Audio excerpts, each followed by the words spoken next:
Hello all, I hope you're doing well. My name is Charlie Manning. I was an intern with the Foundation this summer, then I'm continuing to work with them this year. What's going to follow for the next 10 minutes is an overview of the work I did for the Foundation this summer on open science evaluation and outreach. So going into this project, we had two essential questions. First of these was, what is the state of open science practices in the focused ultrasound research ecosystem? We wanted to evaluate the overall degree to which focused ultrasound research was being published openly and determine which aspects of open science were being most and least observed. This led to the second question. How can the Focused Ultrasound Foundation act to promote transparency and accountability in focused ultrasound research? We began the process of answering the first question by identifying a sample of top journals in our field to investigate. Our primary metric for selecting these journals was number of FUS articles published, FUS articles defined as articles that had HIFU or FUS in the title or abstract. We ranked relevant publications on this metric and selected the top 20. So displayed here is our 20 journal sample, ranked by number of FUS publications. As you can see, the top journal in this category, Ultrasound in Medicine and Biology, has published over 400 FUS-related articles. While these numbers drop off pretty quickly, all 20 have published at least 50. So having identified a group of journals that we believe reflected the field well, we moved into evaluating their open science policies. The first step here was to familiarize ourselves with open science standards and find a way to evaluate how open given journals' policies were. COS, the Center for Open Science, was instrumental in this aim, getting us up to speed on standards, as well as providing opportunities for us to engage with other funders with similar interests. On that note, we attended their 2020 Metascience Conference for funders and found it very informative. More immediately important for us, though, COS had developed a metric for ranking journals' open science practices called the Transparency and Openness Promotion TOP guidelines. We decided to use this metric to evaluate our top 20 publications. The top guidelines are designed to measure the degree to which journals' policies and author guidelines promote transparency and reproducibility. Their top factor score is based on a rubric which is composed of 8 modular standards, each ranked at 3 levels: disclose, require, verify, as well as 2 additional indicators of open science best practice, publication bias, and open science badges. Scores in these categories reflect how completely a given journal's policy covers an aspect of research reporting and to what degree it is mandated. These are the 8 modular standards. I'm going to quickly go through and describe them. Data citation, scoring within this standard reflects a degree to which authors are mandated to cite their data and materials. The 2 primary aspects of this category are articulation of citation standards and enforcement of those standards. The next 3 standards, data analytical code and materials transparency, measure the degree to which authors must make these aspects of their research available. First tier of these categories is disclosure availability, requiring an availability statement, and higher scores are recorded for mandating public availability. Reporting guidelines reflects how transparent authors are required to be with their study design. Like data citation, the standard is measured in articulation and enforcement. Study and analysis pre-registration standards refer to a journal's policy on pre-registration. For both categories, 1s are awarded for mandated disclosure of pre-registration status, 2s for checking to ensure any pre-registered plan was followed, and 3s for mandated pre-registration of confirmatory or inferential research.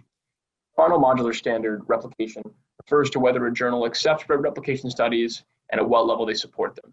Reviewing them blinded to results is a 2, and accepting registered report format replications gets a 3. The 2 remaining categories, publication bias and open science badges, are not standards, but indicators of good open science practice. Publication bias covers the journal's policy on novelty as a criterion for publication, according points for accepting registered reports for novel studies and reviewing blinded to results. Open science badges tracks how many, if any, of the 3 open science badges the journal awards. These 10 categories are summed to give each publication a single top score, which reflects the overall strength of their open science policies. In terms of applying top scores to our target journals, the maximum top score a journal can receive is 29, but this isn't necessarily what we were expecting to see. While such scores are certainly a future goal, what we were hoping to see now was top scores in the 10 to 12 range. So such a score generally reflects strong transparency policies across the board in areas such as data code and material sharing, as well as articulated standards for data citation and study design reporting, and usually 1 or 2 more progressive policies such as accepting replication studies or encouraging pre-registration. So we combed through all 20 of these journals' author guidelines and publication policies and scored them on the top rubric. Here are the results. As you can see, there's some strong outliers. Scientific Reports impressed with a 13, followed by PLOS One with an 11, both within our target range. But with a median score of 2, the majority fell well below what we would hope to see. That over half of these journals scored between 0 and 2 is certainly a bit of a wake-up call, and it means a lot of room for improvement. We also wanted to consider top score in relation to academic significance, both within the focused ultrasound research ecosystem and more broadly in the scientific community. You can see highlighted the leaders in impact factor and FOOS articles, radiology, and ultrasound in medicine and biology, respectively. While these two scored more highly than most in the 20-journal dataset, their scores were still relatively low objectively, particularly given their influential nature, and we'd like to see them improve. Regarding impact factor, I actually want to take a little time to talk about it as a metric compared to top factor. Here are the top 20 FOOS publishing journals ordered by top score, with their impact factor displayed to the right on the x-axis. As you can see, there's no meaningful correlation between the two. We would hope that there would be, that the more cited and influential a journal was, the more robust their policies would be on key aspects of scientific reporting, such as transparency and reproducibility. This is not the case, though. Impact factor has historically been considered the benchmark for a journal's academic prestige and relevance in its field, but should it be? Based solely on the average number of times that published articles cited in other work, impact factor fails to reflect important aspects of a journal's publishing character, such as the quality of its peer review process, or, as just discussed, the reproducibility and transparency of its published research. Furthermore, there's no clear correlation with the actual average quality of research published in a journal. So while impact factor certainly has a meaningful place as a metric to understand citation patterns, it should not be the be-all, end-all of journal quality. Rather, we feel that metrics such as top factor, transparent and quality-oriented metrics should assume a prominent place in evaluating the prestige of any given journal. We hope that scientists, authors, and readers alike increasingly take notice of this and diversify the metrics by which they determine which journals to publish in and read. Moving back to our discussion of top scores in focused ultrasound, here again are our top 20 journals ordered by number of FOOS publications. This time around, I'd like you to look at the top scores displayed from the top 3 journals. Scores of 4, 2, and 2 for these 3 means that 37% of the FOOS articles in this dataset were published with loose to non-existent standing policies on most aspects of open science. That goes for data citation rules, reporting standards, materials transparency, and things don't look any better further down the list. If you expand the scope to look at the top 11 journals, now accounting for 80% of published FOOS articles in this dataset, you see the average top score fall to 1.36. The standard of openness is honestly far too low. Now, having assessed the average state of open science policies in top focused ultrasound journals, we wanted to conduct a simple analysis of what kinds of policies were being most and least observed. To do this, we summed all the top points garnered and looked at them by category. Our 2 best represented categories were data citation and reporting guidelines, comprising 25% of total points each. What this means is that most of the publications we evaluated had at least a 1 in each of these categories. A 1 being clearly articulated standards. Required adherence to these standards was less common though, and verification of adherence almost non-existent. Even with these being the strongest categories, we hope to see improvement to at least the tune of 1s across the board. Next most common was data code and materials transparency policies. Still less than half featured even baseline policies in these areas. Score 1 in these categories, journals need only require authors disclose the availability of their data code and materials. This should be standard in the focused ultrasound research community and in the scientific community at large, and clearly isn't yet.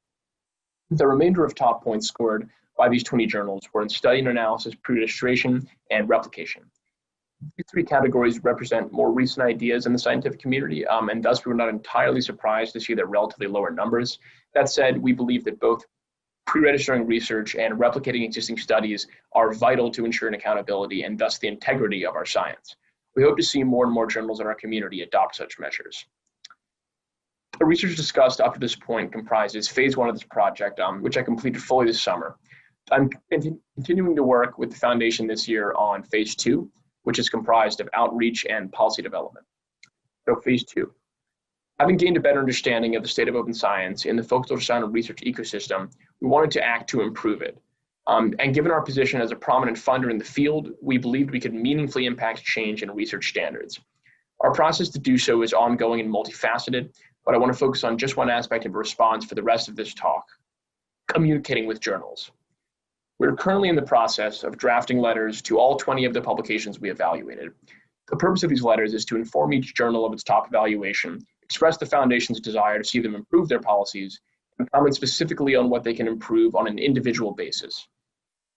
One of the strengths of ranking these journals on the top rubric is that we have an in-depth analysis of each journal's relative strengths and weaknesses when it comes to open science policy. This allows us to design custom recommendations for how each journal could meaningfully improve its transparency and accountability of their published research. We're not just making recommendations, though. We are also putting these journals on notice of a very real change in our expectations as a funder. As part of the Foundation's overarching open science initiative, we have reviewed and modified our open science policies and expectations for funded research that will go into effect soon. You can learn more about this in a separate talk presented here at the symposium. Accordingly, we will be scrutinizing how Foundation-funded research is published with new, higher expectations and an eye towards mandating a higher standard of openness in the near future.